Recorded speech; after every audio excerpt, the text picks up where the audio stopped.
Do you believe that a man from the 16th century predicted events that we are experiencing today?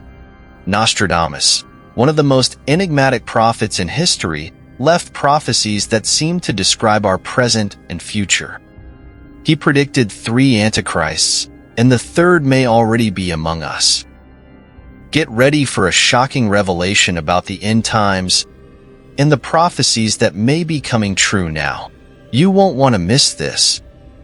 Michel de Nostradamus, better known as Nostradamus, is one of the most enigmatic and fascinating figures in history. Born on December 14, 1503, in Saint-Rémy-de-Provence, France, Nostradamus became famous for his prophecies, which many believe predict future events with impressive accuracy. From a young age, Nostradamus showed a great interest in science and medicine. He studied at the renowned University of Montpellier, where he graduated in medicine. During his medical career, Nostradamus gained a reputation for his work during the bubonic plague epidemic that devastated Europe. He developed innovative treatment methods that saved many lives, consolidating his position as a respected physician. But it was Nostradamus' interest in astrology and other forms of divination that truly distinguished him. He began writing his prophecies in the form of quatrains, which are 4-line verses written in a symbolic and enigmatic manner. These quatrains were first published in 1555 in his book, Les Prophéties. This book contains hundreds of predictions ranging from natural disasters to political and social events.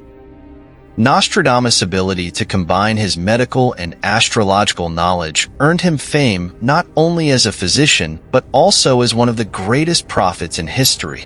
His predictions continue to be the subject of study and debate to this day, with many believing he predicted events such as the French Revolution, the rise of Napoleon Bonaparte, the 2 world wars, and even the September 11, 2001 attacks. Nostradamus wrote his prophecies in a style that many consider intentionally obscure, allowing for a wide range of interpretations.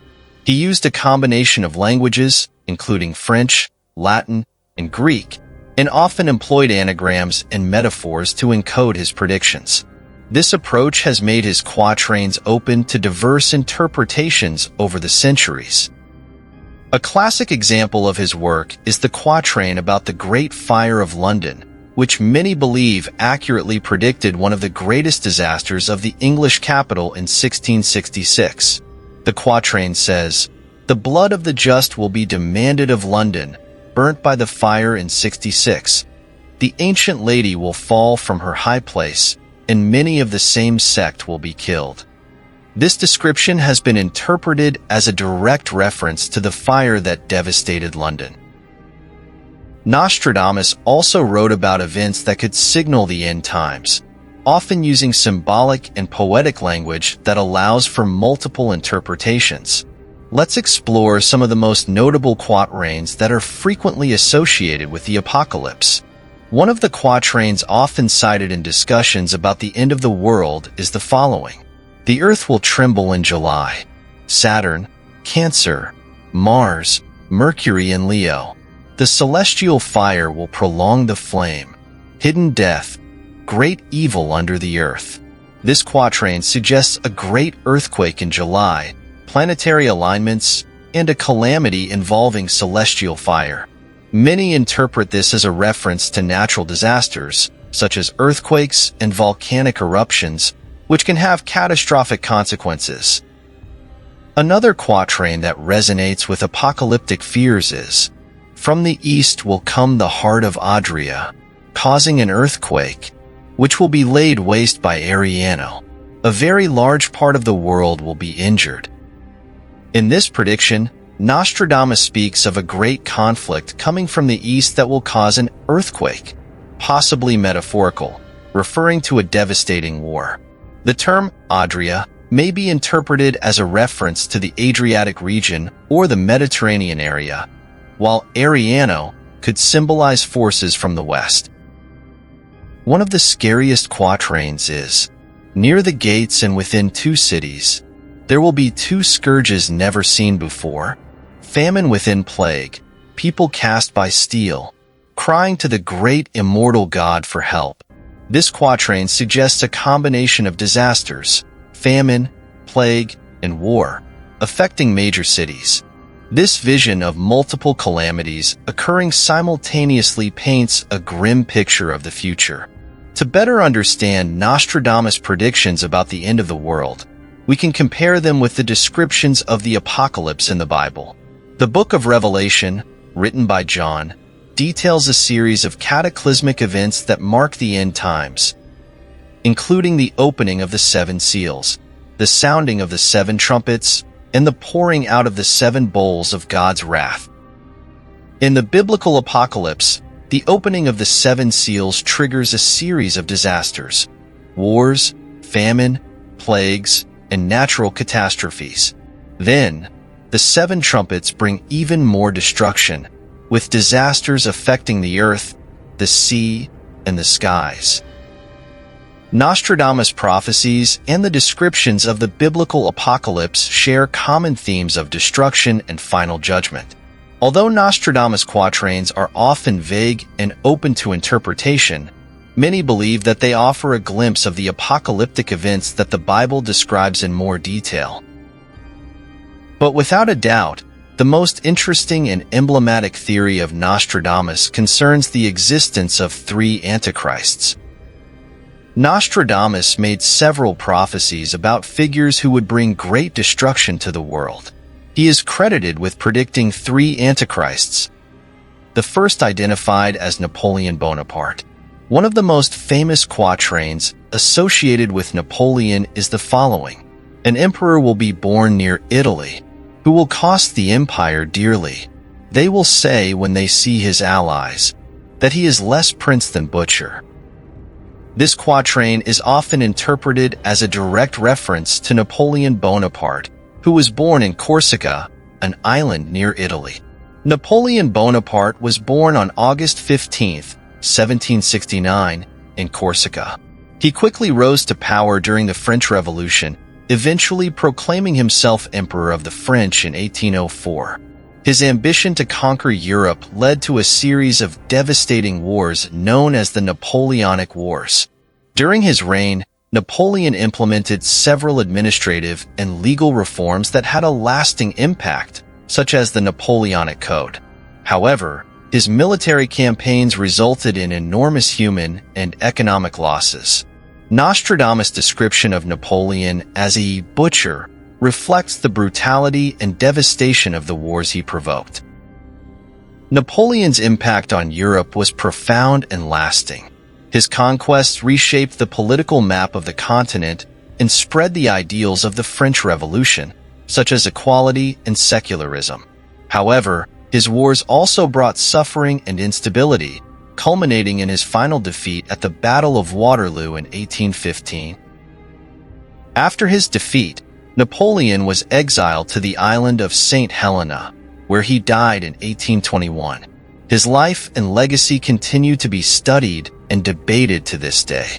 Nostradamus' prophecies about Napoleon highlight the power and destruction that a leader can exert, marking him as the first of the three antichrists. Understanding Napoleon as the first Antichrist prepares us to explore the second, an even more devastating figure in recent history, Adolf Hitler. Let's now delve into the prophecies of Nostradamus that many believe predicted Hitler's rise and the horrors of World War II. Adolf Hitler, the leader of the Nazi Party and dictator of Germany during World War II, is widely identified as the second Antichrist in Nostradamus' prophecies. His actions resulted in one of humanity's greatest tragedies. One of the most notable quatrains believed to refer to Adolf Hitler is this one: "From the depths of Western Europe, from a poor family will be born a young child. He who by his tongue will seduce a great troop. His fame will increase towards the realm of the East." This quatrain is interpreted as a reference to Hitler's rise, who was born in Austria, in Western Europe, to parents of humble origin. Adolf Hitler was born on April 20, 1889, in Braunau am Inn, Austria. He rose to power in a Germany devastated by World War I and the Great Depression. With his persuasive oratory, Hitler managed to mobilize and radicalize the German population, leading to the establishment of a totalitarian regime. Another quatrain that many associate with Hitler mentions a leader whose name is a phonetic variant. Fierce beasts of hunger will cross the rivers. The greater part of the battlefield will be against Hister. In a cage of iron will the great be drawn. When the child of Germany observes nothing, Hister is interpreted as a phonetic reference to Hitler. This quatrain describes the hunger and war that Hitler brought, as well as the destruction he caused in Europe. Hitler's impact and the Nazi regime were catastrophic. World War II resulted in the death of approximately 70 million people, including 6 million Jews murdered in the Holocaust. The war devastated cities, economies, and forever changed the course of history. Hitler used propaganda, violence, and terror to consolidate his power and promote an ideology of hate and racial superiority. His final defeat came in 1945, when Allied forces invaded Germany and Hitler committed suicide in his bunker in Berlin. The legacy of destruction left by Hitler remains a grim reminder of the horrors humanity can inflict. Understanding Hitler as Nostradamus' second Antichrist prepares us to investigate the prophecies about the third Antichrist, a figure many believe is yet to come. Who will this figure be, and what will be their impact on the future? Let's explore this next. According to Nostradamus, the third and final Antichrist will be the most devastating of all. This figure has not yet been definitively identified, but the quatrains describing them suggest a leader who will bring an unprecedented period of war and destruction. Let's explore these prophecies and the various interpretations they elicit. One of the most alarming quatrains related to the third Antichrist is this one. The third Antichrist soon annihilates. 27 years his war will last. Heretics dead, captive, exiled, blood human, water red, covering earth. This quatrain suggests a 27-year period of war, marked by unimaginable devastation. The third Antichrist is described as someone who will bring a war that will last 27 years. This prolonged period of conflict indicates a global catastrophe, affecting many nations and causing immense bloodshed. The reference to heretics dead, captive, exiled, suggests intense religious and political persecution. Various contemporary figures have been suggested as potential candidates for the title of the third Antichrist. Authoritarian leaders and figures with great military and political power are frequently mentioned. Among these names, Donald Trump, former President of the United States, has been discussed due to his global influence and controversial policies. Donald Trump, the 45th President of the United States, is a polarizing figure. His leadership style and controversial policies, both domestically and internationally, have sparked discussions about his role in global events. Some theories suggest that he may be Nostradamus' third Antichrist due to the significant impact of his actions. During his presidency, Trump implemented policies that polarized public opinion, including the travel ban on predominantly Muslim countries, the construction of the border wall with Mexico, and the withdrawal of the United States from international agreements such as the Paris Agreement on climate change. Trump's actions also had global repercussions. His trade tensions with China, including the imposition of tariffs, intensified the trade war between the world's two largest economies. His aggressive foreign policy, especially towards Iran and North Korea, heightened international tensions. Vladimir Putin, President of Russia, is another figure frequently mentioned in discussions about the third Antichrist. His government is characterized by authoritarian policies, repression of opponents, and an aggressive stance on territorial expansion. Putin is known for his annexation of Crimea in 2014 and his continued support for conflicts in eastern Ukraine. His actions in Syria, where Russia supports the regime of Bashar al-Assad, also demonstrate his willingness to use military power to achieve political goals. Internally, Putin has harshly repressed political opposition, imprisoning opposition leaders and restricting press freedom. The deaths of opponents and critics of the regime raise questions about the brutality of his government. Xi Jinping, president of China, is also another powerful figure with significant global influence. His leadership is marked by strengthening the Chinese Communist Party's control over all aspects of society and an assertive stance on the international stage. Xi Jinping consolidated his power by removing presidential term limits, allowing him to govern indefinitely. Under his leadership, China intensified repression in Xinjiang against the Uyghur minority, as well as in Hong Kong, suppressing pro-democracy movements. Internationally, Xi Jinping promotes the Belt and Road Initiative, which seeks to expand China's economic and political influence through infrastructure investments in various countries. This strategy is seen by many as a way to increase China's global control. These figures are undoubtedly strong candidates for the position of the third Antichrist. But regardless of who the third Antichrist is, Nostradamus' prophecies alert us to the need for spiritual preparation and vigilance. We must strengthen our faith and prepare to face the challenges that may lie ahead. Although there are no explicit records of Nostradamus' personal beliefs in Jesus Christ, it is clear that he operated within a strongly Christian cultural and religious context.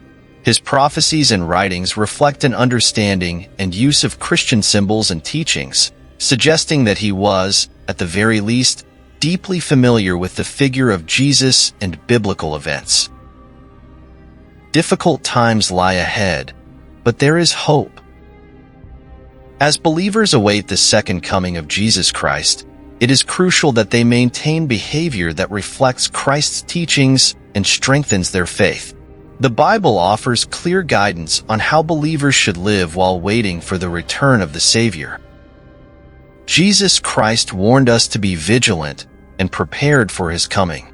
In Matthew 24 verses 42 to 44, he says, "Therefore keep watch, because you do not know on what day your Lord will come. But understand this, if the owner of the house had known at what time of night the thief was coming, he would have kept watch and would not have let his house be broken into. So you also must be ready, because the Son of Man will come at an hour when you do not expect him." Believers are called to live a life of righteousness and love for others. In 1 John 3 verse 18, we read, "Dear children, let us not love with words or speech, but with actions and in truth." Practicing righteousness and true love are marks of Christ's followers, reflecting his character to the world.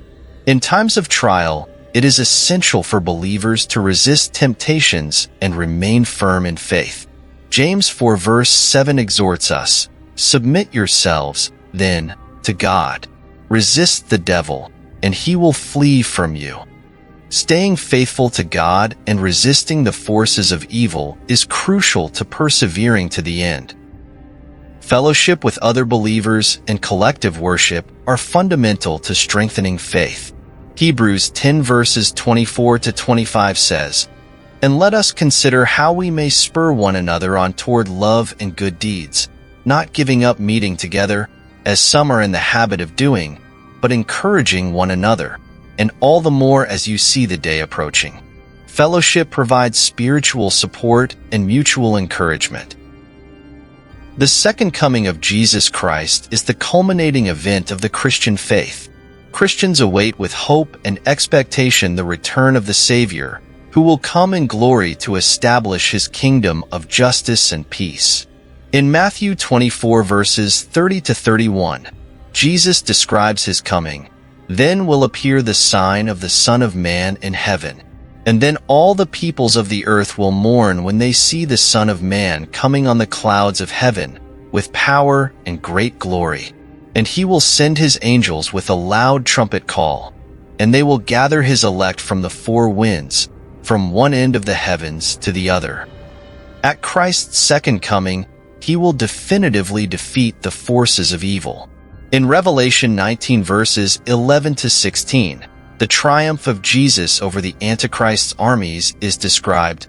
I saw heaven standing open, and there before me was a white horse, whose rider is called Faithful and True.